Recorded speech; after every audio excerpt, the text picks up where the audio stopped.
Merci beaucoup d'abord Isabelle Pujol pour ces propos éclairants qui, je pense, vont nous permettre de planter le décor. Alors, nous avons également le plaisir d'avoir parmi nous Isabelle Barber. Vous êtes senior vice-présidente du Global Marketing pour l'unité clinique chez Biomérieux. Encore merci à Biomérieux de nous recevoir dans ces lieux magnifiques. Ce qui va être tout à fait intéressant, c'est que, comme l'autre Isabelle, eh bien, vous avez une expérience internationale, en particulier dans le groupe Johnson & Johnson, donc vous avez vécu les deux cultures. Donc je pense que ça va être tout à fait éclairant par rapport à notre débat. Nous avons également Maria Arti, merci beaucoup d'être ici. Vous êtes directrice des nouvelles mobilités régionales à la SNCF Voyageurs, direction générale du TER, 28 000 personnes je crois, et vous vous occupez en particulier de l'ouverture à la concurrence, c'est un de vos projets qui va arriver dans 3 ans, donc qui est un très très vaste projet pour la SNCF bien évidemment. Vous êtes aussi une serial intrapreneuse, vous avez créé de très nombreuses marques au sein de la SNCF, IDTGV et Ouibus, et je pense qu'on va revenir sur l'expérience de Ouibus, parce que là, vous avez plein de choses à nous raconter sur comment vous avez créé des équipes avec un vrai esprit d'inclusion. Et puis, alors à Lyon, on ne présente plus Thérèse Rabatel, mais je vais quand même le faire. Thérèse, adjointe au maire de Lyon, déléguée à l'égalité femmes-hommes et aux personnes en situation de handicap, puis également conseillère de la métropole de Lyon, déléguée à la politique du handicap, et parmi tous tes faits d'armes en matière d'égalité, tu as fait voter lors du 8 mars 2016 le 2e plan d'action pour l'égalité femmes-hommes dans la ville, avec pas moins de 90 actions, des bons indicateurs qui vont derrière, et une vraie volonté d'en découdre. Voilà, donc nous allons pouvoir débattre ensemble, et puis bien sûr, après, on pourra vous donner la parole, et puis échanger ensemble. Alors, j'aurais peut-être tout simplement rebondir sur la question que tu as posée pour voir comment ça résonne aussi ici. Finalement, est-ce que vous utilisez le terme inclusion dans vos environnements, dans votre environnement professionnel aujourd'hui et si oui, du coup, quel sens il a? Alors, si vous voulez, pour tout le monde la question, si vous voulez commencer. Normalement, c'est ouvert. Allez-y, Christelle. C'est bon, vous m'entendez? Donc portez bien le micro par là et ça sera parfait. Chez Biomérieux, non, enfin à ma connaissance, on n'utilise pas le mot d'inclusion, on parle d'égalité professionnelle, d'égalité homme-femme, précisément, donc de mixité, mais on n'utilise pas le mot d'inclusion. Et à votre avis, qu'est-ce qui fait que le terme n'est pas vraiment présent? Comment vous l'expliquez? C'est une bonne question. Je pense peut-être qu'on se dit qu'il faut d'abord régler le problème de la diversité des genres et de la mixité avant d'adresser peut-être d'autres problèmes de diversité. Peut-être parce qu'on est une entreprise quand même d'origine française, lyonnaise, donc il faut se poser la question de l'autre type de diversité qu'on peut avoir. Donc peut-être qu'on résout la problématique qui nous semble la plus urgente, la plus flagrante aujourd'hui. Ouais, ok. Et chez vous, Maria, dans votre expérience actuelle? Alors, dans le groupe SNCF, on n'utilise pas le terme diversité. On a lancé un réseau SNCF au féminin qui défend plutôt des idées d'égalité des chances et voilà, de développement des professionnels des femmes. Aujourd'hui, il s'adresse essentiellement aux femmes cadres, mais néanmoins, nous sommes d'abord un groupe français. Nous avons de plus en plus de populations issues d'immigration, surtout dans les métiers d'agents opérationnels, donc ouvriers spécialisés. Et pour l'instant, ce n'est pas un sujet qui est encore à l'ordre du jour. Okay. Thérèse, avec ta double casquette, handicap et femmes-hommes, ça va être intéressant justement. Oui, j'ai 2 discriminations et j'aime bien avoir 2 discriminations sur lesquelles je travaille parce qu'elles ne sont pas prises de la même façon, ni vécues, ni analysées. Ce n'est pas non plus les mêmes politiques, même s'il y a des points communs, puisque c'est question de discrimination. Donc concernant le handicap, la question de l'inclusion, c'est le mot qui sort continuellement. Hein, ça, alors là, avec justement une évolution, c'est-à-dire qu'historiquement, il y avait le mot intégration, qui reprend un peu ce que vous disiez, c'est-à-dire les personnes handicapées devaient s'intégrer, et donc c'était à elles, en quelque sorte, de faire l'effort. Et aujourd'hui, on a changé de vocabulaire depuis la grande loi de 2005 en France, et aujourd'hui, on est sur l'inclusion, c'est-à-dire que c'est la société, c'est nous qui devons nous adapter à la différence des personnes en situation de handicap. et qui doit mettre tout à leur disposition pour que, c'est cette notion sur le handicap, pour qu'ils puissent vivre totalement la vie que peuvent avoir les personnes valides. Autant que faire se peut, parce que bien sûr il y a des situations de handicap qui sont très complexes, très lourdes, mais pour la majorité des personnes en situation de handicap, c'est vraiment cette idée. Tandis que du côté de l'égalité femmes-hommes, un mot que vous n'avez jamais prononcé, le mot égalité, qui pour moi est fondamental, le mot inclusion, moi je l'utilise jamais. Je le vois jamais, je l'utilise jamais. Et d'ailleurs hier, je me suis amusée sur Google à taper inclusion, et clac, ce qui sort, c'est inclusion des personnes en situation de handicap. C'est pas du tout inclusion femmes-hommes qui sort. Et quelque part, je pense que c'est parce que les femmes, elles sont 53% de la population. Donc, quelque part, elles sont incluses, quoi. Elles sont là. On ne peut pas les nier. Elles ne sont pas à côté, même si parfois elles ont été exclues de certains métiers, etc. Mais fondamentalement, elles sont là. Donc après, la question avec les femmes, je trouve, c'est plus une question d'égalité. Des salaires, des positions dans la société, du traitement, enfin vous voyez. Mais c'est le mot franchement qui sort plus ou moins jamais concernant l'égalité femmes-hommes. Et d'ailleurs je dis égalité femmes-hommes, je ne dis pas l'inclusion des femmes. Ça me semble même bizarre, enfin ça m'a amusé de réfléchir là-dessus et d'être confrontée à ces mots, parce que vraiment dans les politiques françaises d'égalité femmes-hommes, le mot qui sort n'est pas le mot inclusion. C'est... Et quelque part, je pense que c'est parce qu'on est aussi, je le redis souvent, on est la seule discrimination qui concerne une majorité. Toutes les autres discriminations concernent des minorités. Nous, on est la seule discrimination qui concerne des majorités, et on est la seule discrimination dans laquelle les personnes discriminées ne nous soutiennent pas forcément. Voilà, c'est la seule. Et donc elle est particulière, cette discrimination. Alors du coup, je pense qu'on va effectivement... ce qui est intéressant aussi dans ce thème de l'inclusion, c'est qu'on prend un mot qui vient d'une autre culture, qui est une culture de l'immigration, qui est une culture pas du tout assimilationniste. Donc on voit à quel point le terme et tout ce qu'il véhicule en termes de posture, vous avez bien expliqué, va arriver chez nous. Alors peut-être qu'Isabelle Barber va revenir à quelque chose que vous nous avez expliqué pendant la préparation, que j'ai trouvé tout à fait intéressant. Vous avez vécu une situation de formation au leadership aux États-Unis, leadership pour les femmes. Racontez-nous ce que vous avez vécu, s'il vous plaît. Oui, alors donc aux États-Unis, moi j'ai travaillé pendant 15 ans pour le groupe américain de la santé Johnson & Johnson, et j'ai passé 5 ans au corporate aux États-Unis. Et on parlait d'inclusion, parce que c'était un groupe américain, et l'inclusion au sens plus large que la mixité, l'inclusion alors des genres, des préférences sexuelles, des religions, des cultures. Et en même temps, c'est la période où on m'a le plus demandé de gommer ma diversité. Tout à l'heure, vous disiez, j'ai beaucoup aimé l'inclusion, c'est accepter l'unicité, ce qui fait de chacun d'entre nous quelque chose de divers. Et c'est vrai que moi non plus, je ne pensais pas à inclusion quand on parle d'hommes-femmes, mais quelque part, on nous demande souvent de gommer ce qui fait de nous des femmes. Déjà au quotidien, enfin pas au quotidien, pas tous les jours, hein, mais ça m'était arrivé qu'on me dise ne sois pas trop féminine, ne sois pas trop française. Alors ça j'adorais, je me demandais comment faire pour pas être trop française, parce que là c'était un peu de naissance, donc je ne pouvais pas y faire grand chose. Oui, mais féminine, on peut gommer sa féminité, on peut s'habiller, mais c'était, voilà, c'était pas ne sois pas une femme, ne sois pas trop féminine, pas trop française, montre pas trop que t'aimes la mode. Si tu veux être prise au sérieux, faut pas trop s'habiller bien et faire attention à soi, parce que c'est pas compatible.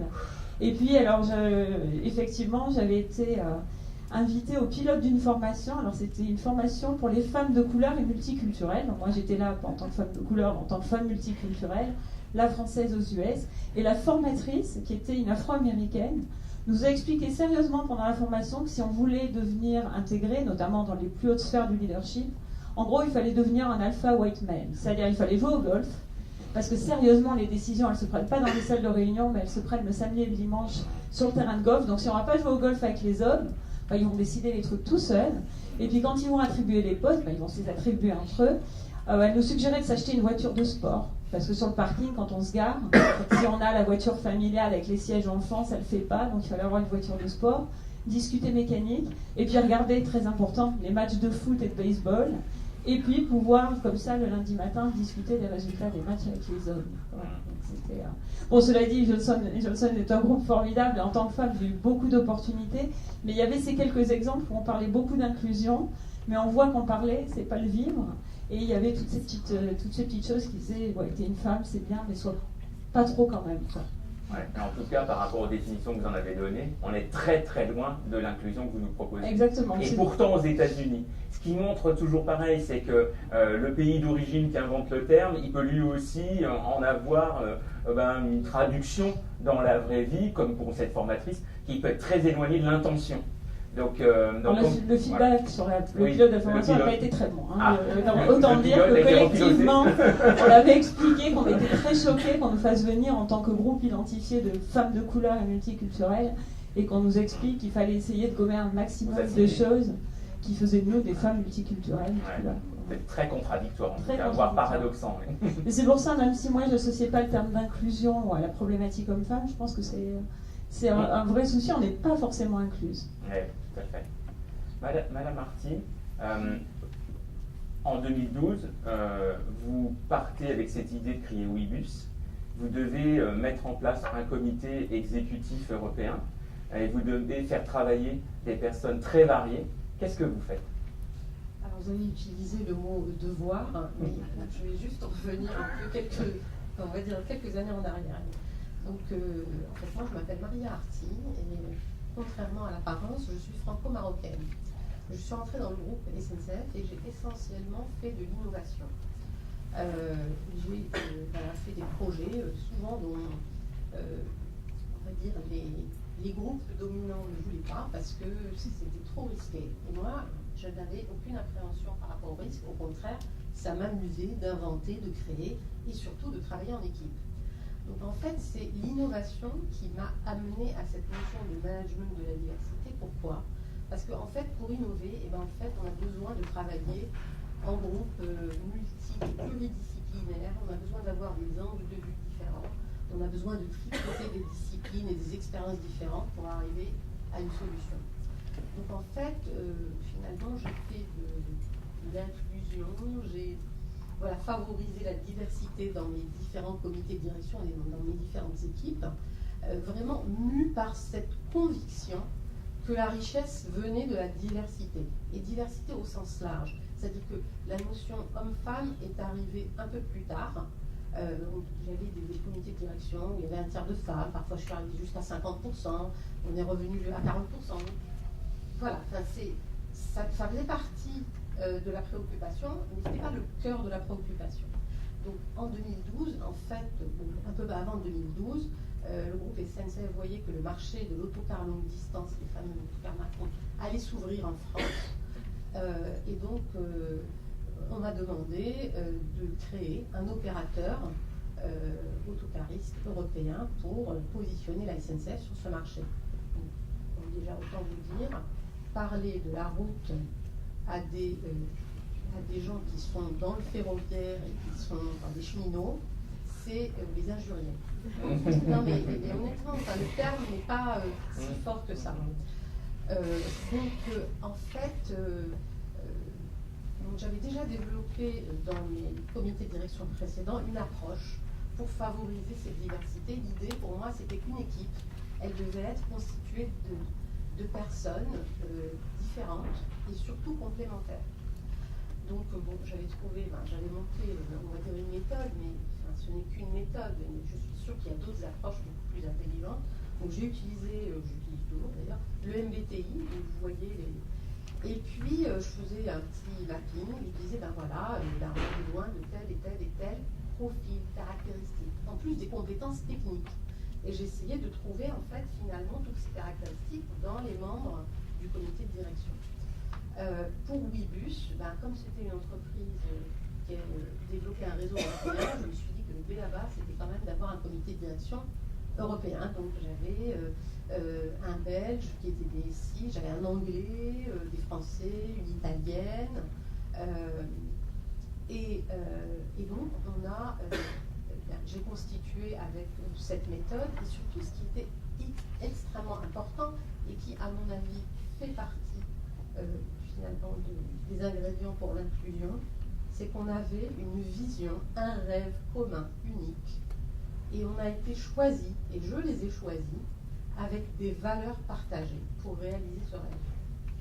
Et ça, c'est quelque chose qui est extrêmement important. C'est-à-dire qu'on va chercher les différences, on va exploiter ces différences parce qu'on est convaincu que c'est notre richesse, mais en même temps, on a quelque chose de commun qui est ce rêve, cet objectif commun et les valeurs. Donc ça suppose de la confiance. Ça, c'est très important. Déjà, le dirigeant, il doit avoir confiance en lui, parce que sinon, il ne fait pas ça. Confiance dans chacun des individus, et confiance que leur unicité, c'est un trésor. Chacun est un trésor, et qu'on va tricoter tout ça, et ça va faire encore un autre trésor. Et confiance en l'équipe. Donc la confiance, ça, c'est un ingrédient fondamental. Le deuxième élément, c'est l'authenticité. C'est-à-dire que c'est parce qu'il y a cette confiance que ça va permettre à chaque individu unique de finalement d'épanouir et d'exprimer cette authenticité.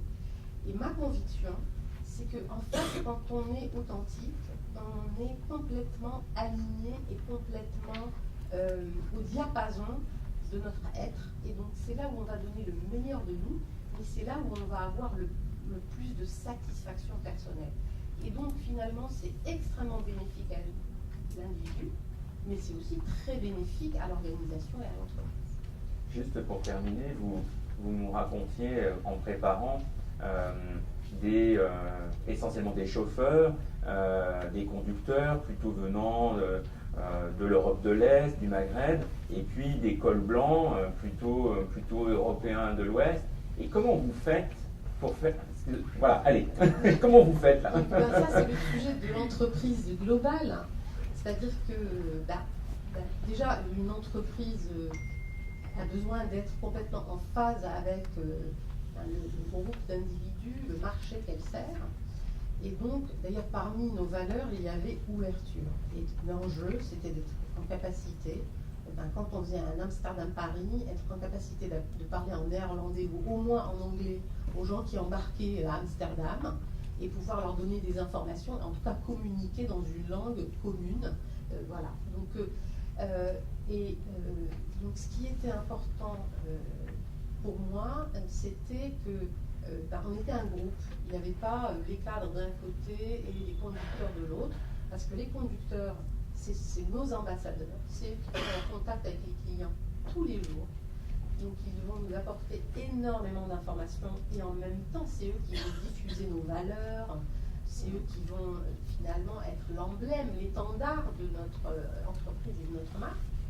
Et inversement, donc finalement, on va dire ces cadres qui sont dans les fonctions transverses doivent se nourrir de ces informations et partager avec eux. Donc alors déjà, en Ile-de-France, on avait plusieurs sites en France, en Ile-de-France, j'ai décidé que tout le monde allait vivre au dépôt. Alors, quand je vous dis dépôt, il y avait des vrais bureaux, et puis voilà, il y avait aussi un dépôt. Donc là, au début, ça a beaucoup râlé. Et donc, en fait, pour organiser la rencontre, parce que finalement, pour créer de la relation entre les êtres humains, il faut des lieux adaptés. Il faut des lieux et il faut des occasions. Et donc, en fait, on a créé une salle de convivialité. Et en fait, à chaque lieu de l'entreprise, en fait, chaque site, on avait une salle de convivialité où les conducteurs venaient entre deux courses de voyage se reposer, manger, se détendre. Mais c'était aussi le lieu où le staff transverse venait manger, jouer, se détendre. Et donc, en mettant tout le monde dans ce même lieu, au début, ils se regardaient en chien de faïence, puis petit à petit, ils ont commencé à jouer pour se détendre, et puis après à manger à la même table, parce qu'au début, ils ne mangeaient pas à la même table, et ainsi de suite. L'alchimie a été créée. Il y a aussi un autre élément qui me tient beaucoup à cœur et qui, à mon avis, est un élément qui favorise cette inclusion, c'est célébrer. C'est célébrer, c'est se réunir et en fait manifester nos émotions. Donc c'est célébrer les succès, mais aussi les échecs, parce qu'on apprend beaucoup des échecs, et exprimer ce que les gens ressentent. Donc voilà, je terminerai sur... C'est extrêmement important de parler de ses émotions et d'autoriser chaque individu à exprimer ce qu'il ressent, parce que c'est comme ça qu'on touche du doigt finalement comment on peut plus se rapprocher des adultes. Merci. On peut continuer avec vous, Madame Barbert. Dans vos équipes aujourd'hui, quels sont les leviers concrets que vous avez sous la main pour pouvoir faire avancer l'inclusion, l'égalité? De quoi vous vous servez? Alors si on parle d'inclusion au sens large, dans les recrutements, c'est favoriser le mélange, alors évidemment des genres, mais des backgrounds, des cultures, des expériences, des âges. Prendre des talents jeunes, des talents plus expérimentés et se dire que voilà, chacun apporte quelque chose. Certains ont plus d'expérience sur le métier, voilà, des années d'expérience, mais d'autres apportent des manières de penser différentes. Les jeunes générations ont été formées différemment, donc ça c'est important. Après, si on revient à la problématique homme-femme en particulier, moi ce que je constate, c'est qu'il y a énormément de femmes qui se mettent encore des freins pour postuler sur des postes à responsabilité par rapport à leur crainte de ne pas pouvoir combiner une vie de famille et une vie professionnelle. Et je trouve que l'organisation du travail reste encore très masculine, très paternaliste. Des meetings tôt le matin, des meetings tard le soir. Il faut être présent au bureau. Or, aujourd'hui, avec les technologies, on peut travailler de n'importe où, n'importe quand. Et je pense que c'est vraiment important de permettre une organisation du travail moins à l'ancienne pour que les femmes se sentent capables de dire je peux prendre un poste à responsabilité et voir mes enfants, et être une épouse, et avoir des amis, et avoir une vie sociale. Et moi, ce qui me rassure et ce qui m'encourage, c'est que je vois que les hommes plus jeunes, moins de 40 ans, eux aussi ils veulent ça. Et plus ils voudront ça, plus ce sera permis aussi pour les femmes. Mais il faut qu'on change aussi le rapport au travail, et pour l'inclusion, je pense que les femmes et les nouvelles générations d'hommes aussi veulent avoir un rapport différent au travail, veulent pouvoir combiner leur carrière et leur vie de famille, veulent avoir un rapport plus fluide. Je peux faire des emails le soir à la maison, donc ça veut dire que j'ai aussi le droit d'aller courir pendant les heures de travail, ou de prendre une pause, ou de me décontracter. Et je pense que plus on arrivera à permettre aux gens de venir avec ce qu'ils sont, père de famille, mère de famille, sportif ou autre, plus on pourra avoir de l'inclusion sur ce genre de choses. Et ça me rassure vraiment de voir que maintenant, les hommes aussi disent « je veux aller chercher mes enfants à l'école, donc je vais partir tôt, je me reconnecterai plus tard, mais je vais partir tôt ». Voilà, on voit bien ce qu'on disait au démarrage, que ces sujets viennent interroger comment on va transformer l'organisation et le travail. Thérèse, lorsqu'on préparait, tu évoquais un ouvrage de Walter Ben-Michaels, dont le titre en français est « La diversité contre l'égalité ». Du coup, parce que je pense qu'il faut, comme dans toutes ces situations de concepts un peu importés, il faut voir comment ça va atterrir chez nous, avec notre propre culture française bien particulière. Comment toi tu vois le lien entre justement diversité, égalité, inclusion, et est-ce que c'est un lien toujours pacifique et facile? Non, il n'est forcément pas facile, parce que sinon on y serait quelque part, donc ouais. Forcément c'est une construction... oui, j'avais évoqué ce livre parce que c'est vrai que ce livre il m'avait interrogé, puis il avait exprimé des choses que je ressentais. Je pense que celui qui l'écrit, je le connais pas trop, mais ça doit quand même être un peu un style ultra-gauche, quoi. Mais en même temps, il pose des vraies questions. C'est un Américain, mais il pose des vraies questions, c'est-à-dire, il explique dans son livre, il le démontre, que c'est pas parce qu'il y a la diversité qu'on a l'égalité. On peut mettre un noir, un blanc, un rouge, un vert, un jaune, les uns avec les autres. Enfin, vous voyez, il y a la diversité apparente, mais après, c'est pas pour autant que la société est égale, égalitaire. Donc, il y a une responsabilité à la fois individuelle. Tout ce que vous dites est vrai. Je parle en politique, là. Hein. Tout ce que vous dites est vrai. Il y a une responsabilité individuelle pour construire l'inclusion, la diversité, etc. Mais il y a aussi une responsabilité collective, hein, quand on est élu comme moi ou qu'on fait de la politique, il y a la question de la responsabilité collective. Et là se jouent des enjeux, alors qui ne sont pas toujours très faciles, autour de l'égalité, parce que moi je le dis aussi quand même de temps en temps, entre les femmes, il y a quand même de profondes inégalités, quoi. Il y a des femmes riches et des femmes pauvres, hein, faut jamais l'oublier. Il y a des femmes qui exploitent les autres, il y a des femmes qui font faire le ménage par quelqu'un chez elles, parfois qui le payent bien, parfois qui la payent mal. Faut jamais oublier ça, quoi. Donc il y a à la fois la question voilà, de la diversité, mais il y a aussi la question de l'égalité.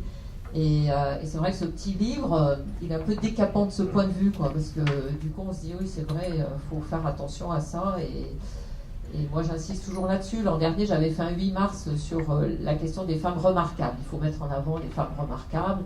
Voilà, ça a eu beaucoup de succès sur Lyon.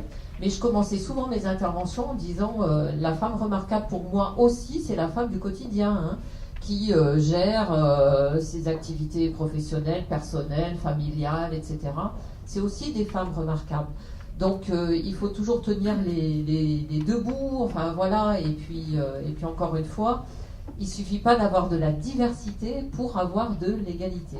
Voilà, donc c'est pour ça qu'en même temps ce que vous avez dit était juste, mais moi j'attends toujours ce mot égalité, parce que pour moi, quand souvent on me dit mais qu'est-ce que c'est être féministe, je dis oh, c'est très simple, rien contre les hommes, je veux juste que les femmes et les hommes aient la même fiche de paye.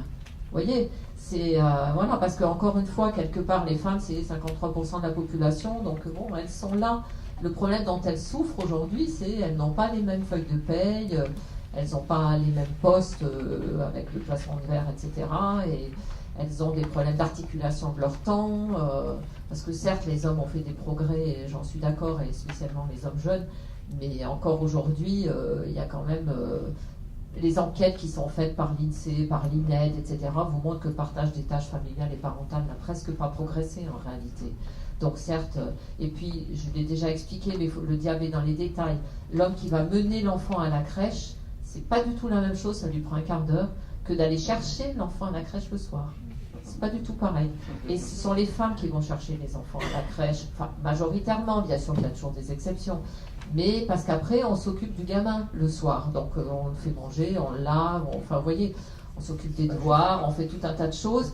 Alors que le matin, on met à la crèche, c'est bien, je ne dis pas que c'est pas bien, mais c'est le début, c'est un bon premier pas. C'est une préoccupation, c'est bien, on partage, on commence à partager, mais ça n'a pas forcément le même sens. Donc, il faut regarder toutes ces choses-là et elles sont plus complexes qu'on pourrait le penser.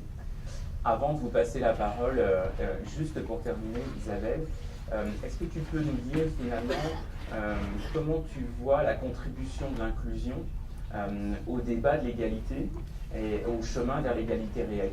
Qu'est-ce que ça va vraiment apporter de particulier, de spécifique que rien d'autre ne pourra apporter? Très bonne question. Alors, tu lèves bien là et ça sera parfait.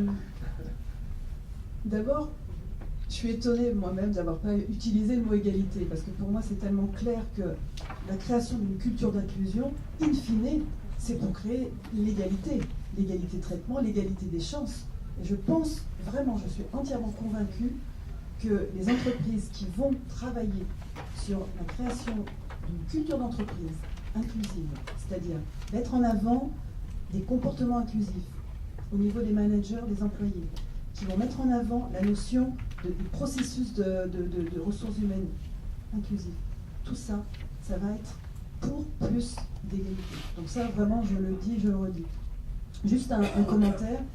Ce dont je me suis aperçue, j'ai constaté, puisque moi ça fait plus de 25 ans maintenant que je travaille sur le sujet, et je me suis aperçue que les sociétés qui ont démarré des politiques uniquement sur la mixité, ont traversé des moments, je dirais, parité homme-femme, ont rencontré pas mal d'obstacles, parce que justement, beaucoup d'hommes disaient oui, mais c'est... pourquoi? Parce qu'il y avait toujours cette idée préconçue que lorsqu'on parle de mixité homme-femme, on parle des femmes. Et du coup, beaucoup d'hommes étaient dans le réflexe de dire mais c'est pas pour moi, c'est pas pour moi. Et je me suis aperçue que depuis les 5 dernières années, les sociétés qui veulent vraiment faire des avancées et qui ont déjà fait des avancées sont les sociétés qui vont travailler sur la culture d'inclusion, mais d'une façon inclusive, c'est-à-dire en regardant toutes les dimensions de la diversité, pas uniquement la mixité homme-femme. Et on s'aperçoit que ces sociétés-là sont en pleine accélération en termes d'avancées significatives.